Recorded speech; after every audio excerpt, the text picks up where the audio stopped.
All right, big blessings, God family. Yes, so it's been a minute, been a lot of things going on, so I'll talk freely and just give some updates personally and then talk about some lessons that have come with it. So it is August 1st, Just Juice July is over. I did break my fast, and breaking my fast, during Just Juice July, I ate once because I was feeling my body while I was working. I was catering an event, a very long event, and I was dizzy. And so I did have some food. And what I realized is that magnetism that we do get from food, it grounds us in a way. Even though I felt a little bit tired as opposed to lightheaded, like I wanted to fall out. And there is a difference. So besides that, though, I'm very just happy with the way it all went. Just being able to release so much, and then also learn my body in more ways. And of course, this is my 6th time doing a fast like this, and every single time there's been similarities, but there's also been just major revelations. A lot of major revelations in relationships and how I deal with people, and as a result, making it more obvious in the relationship I have with myself. And so that was very powerful, just to really experience on a deeper level through the relationships that were flowing in and out during this time. And wow, where do I begin? Let's start backwards. My mentor is in hospice. My mentor of 11 years, one of my greatest inspirations, somebody who really picked me up when I was at my lowest. And I've been crying a lot these past 2 days in particular. More so, not necessarily like all day, but it's just sometimes I get overwhelmed with the memories and thinking that, wow, what an incredible force in my life. And it's really more so out of gratitude. I definitely don't like to see him the way he is, because as one of the strongest people I've known and somebody who's been such a pillar for me, seeing him in that bed, it's not easy. And I just want y'all to send some prayers to Clifton Oliver. And I want to speak briefly about his life. Clifton Oliver is from Florida, Jacksonville area, if I'm not mistaken. And he is a powerhouse performer. He went to a performing arts high school, and right after that came straight to New York. No college. He just started auditioning and started making a name for himself. Was Simba in Lion King, one of the first Simbas of his look, more dark skin, a little bit taller than the typical. And he opened the door for so many Simbas to come after with that complexion and stature. So it's really amazing that, just looking at the grounds that he really broke, and the lane that he paved for another generation to come up. He was Benny in the Heights, replacing the original Benny. He was Fiyero in Wicked, I believe one of the first black Fiyeros, if not the first black Fiyero. He did a lot of regional theater as well. He did Pal Joey. He did the Motown tour as Berry Gordy. And yeah, when I was really doing my thing in theater, he was a huge inspiration. I met him in a tap class, and he pulled me to the side. I was looking like a hot mess, and he pulled me to the side and helped me out every single class. He was going because he was in a show where he had to do a lot of tapping. That was Pal Joey, and I was just really trying to get my bearings, my just being in my first tap classes, and really wanting to make sure that I pick up on the skill. So he didn't have to. He didn't have to help me. Here, this Broadway star is and happens to be in a class with somebody who just moved to New York. And I guess I reminded him of when he just moved to New York, and both of us being from Florida, and we just hit it off. He was my mentor, brother, theater father. He is, I should say. And, you know, I pride myself in having a good collective group of mentors, you know, two theater papas in particular, a theater mama, and I'm grateful, I'm blessed. And Clifton was definitely such a beautiful person. He is a beautiful person, excuse me, in terms of the things that he done for people and how he showed up with so much pure love in his heart and always encouraging and fighting for his friends. Clifton is an incredible person. He used to call me the son he never had. And I honor and carry his legacy. And a lot of y'all know that my father passed away in November of 2022. And I would think that, you know, it'd be easier to deal with certain things, you know, when people that you love are transitioning or, you know, are definitely in a condition that, you know, time is of the essence, it's inevitable. And it really doesn't, especially when it's somebody that you really care about and you really love. So that was a really interesting way to end the month. And I saw him today, and he's not responsive in the typical ways. You know, he'll grunt and he'll kind of blink his eyes. I sang for him. I laughed, thinking about memories and talking to him about it. I cried by his side, held his hand.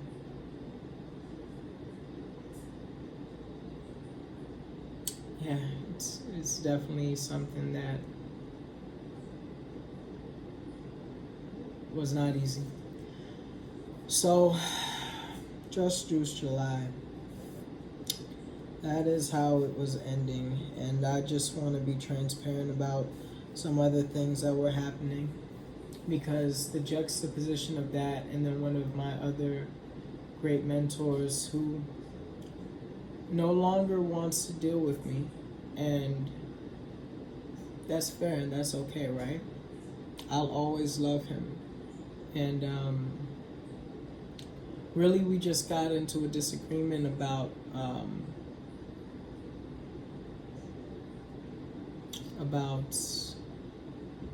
me doing certain things for myself as opposed to him doing them for me. And I just really felt like it was my time to make sure that I am taking care of my business and myself. And I wanted to maintain a relationship, and that wasn't his wish. And just being able to find peace in that moment was a very powerful thing for me. And I got so much love for him. And through that, I've also been in connection with this space for about 2 years now that, you know, I feel like I didn't treat that relationship honorably. And I had to have some real conversations with people and just admit where I went wrong. And a lot of times our pride will take over, and we have to really question, is our love stronger than our ego? Our love is love in general is always going to be stronger than ego, but is our love displaying that, or is ego really taking the reins and really overtaking all of the brilliance that we have when we are operating from a love frequency? And what I'm learning, it's not about going through your trials and being tough. It's about being honest. It's about being real to the point where you can see when you're wrong. It's about being real to the point where if you know that you're mourning and you need to release, that you just allow yourself to cry and give yourself the permission. It's about being so true and authentic to where you're at, that you're not suppressing anything that could result in sustenance for the pain body, that could result in additional weight and trauma on your spirit. And so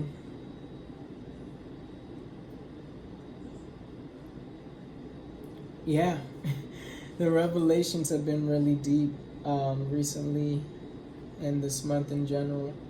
Really coming to terms with the fact that I have to be strong about what I believe in and what those standards are, because I see too many people suffering in silence. I see too many people suffering, and even if they are yelling from a spiritual perspective, from a soul perspective, you hear their soul crying. So many people are so quick to ignore. So many people ignore these signs, and then we don't rally around the people until they're on their last leg. And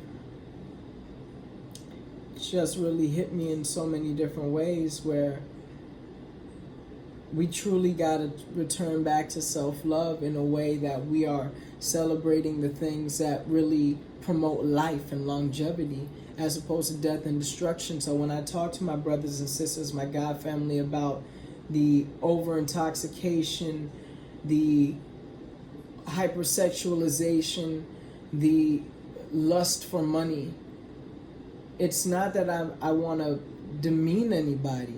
It's really that I'm seeing patterns in the society that are so destructive, and I'm concerned.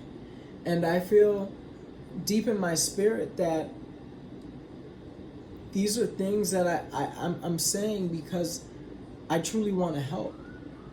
It's like when you see somebody hurting themselves and you just want to remind them how great they are, and they'll defend the thing that's destroying them before they defend themselves.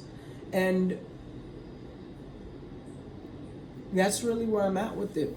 We don't need to be doing these things that really are detrimental. It's self-destructive. People are walking around and destroying and polluting their bodies and their minds and their spirits, and we treat it like it's regular. It's not. We gotta get back to loving ourselves, where we can be honest about the things that hurt. And when I say get back to it, is because as children, we know what's good.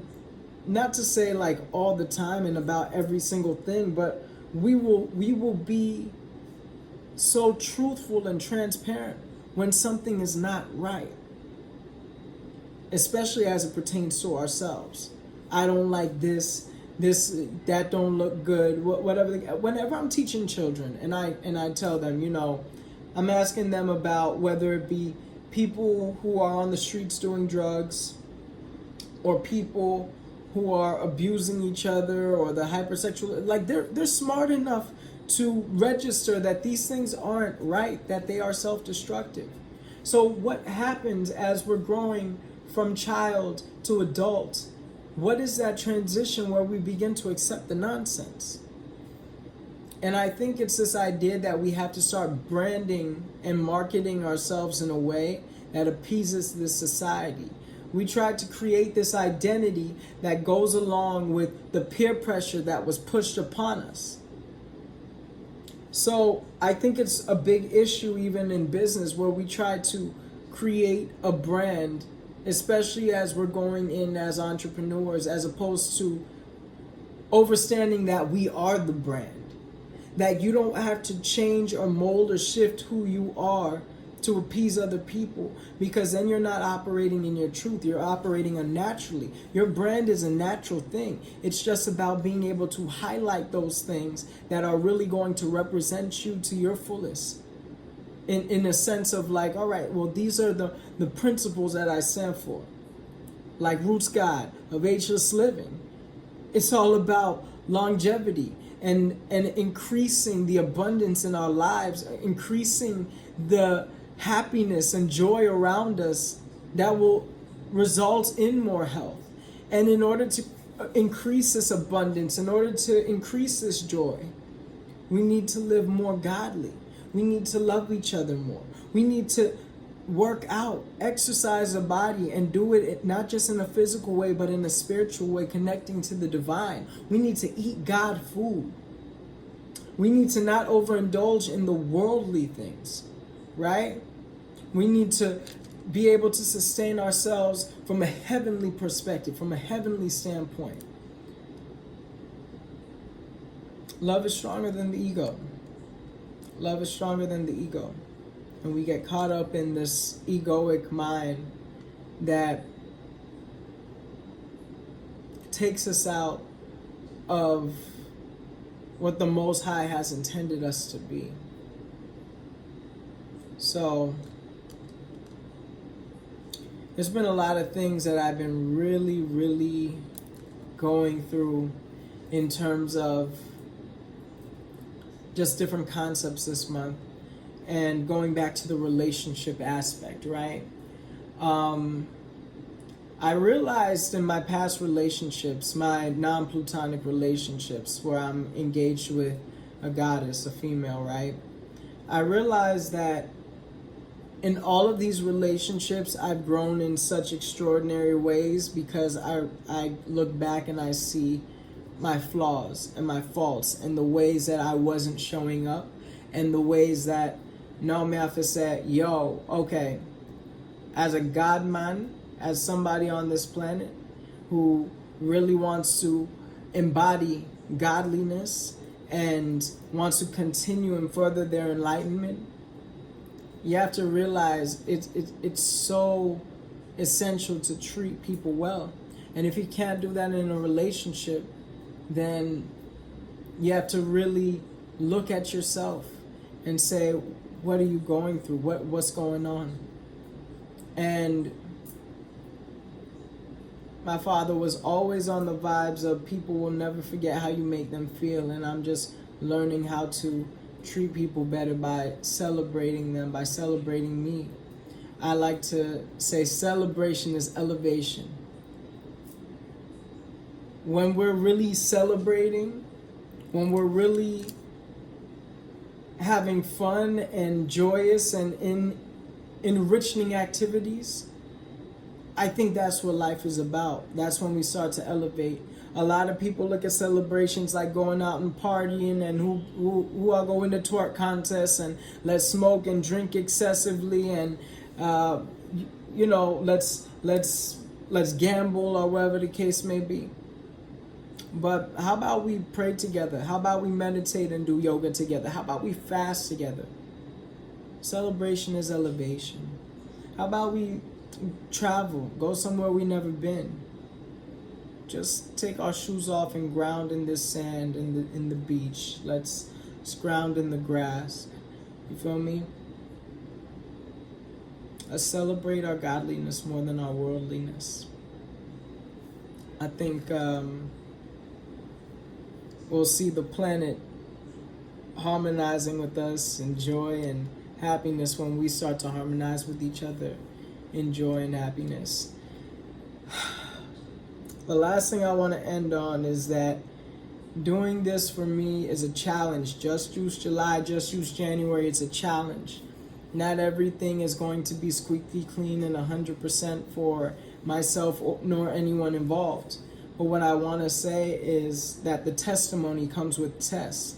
And we have to really consider the types of tests that we're putting ourselves in front of. And understand that when we do these things, that we are not only getting an idea of where we're at, but we're also learning about ourselves more simultaneously in terms of what is our tolerance like, what is our what are our habits like, what are the things that we feel like we can't live without, and what happens when we separate from that and go within. So one thing I've been really allowing myself to do is to go through the motion of emotions. I think that for myself personally, I've been practicing suppression through my life, and it hasn't always been a healthy thing. And so what I'm really trying to see now is when I'm doing that and catch myself in it and say, okay, when do I need to have certain conversations? When do I need to cry? When do I need to just meditate? When do I need to pray? When do I need to work out? What is the emotion telling me? How can I look further into that emotion and really say, all right, what is this energy in motion leading me to?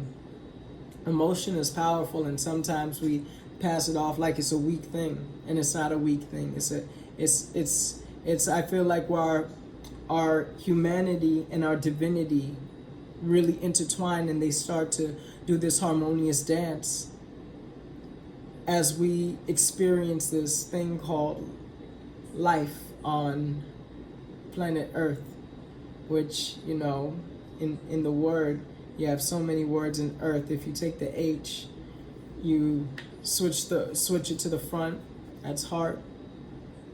You have the word art in earth.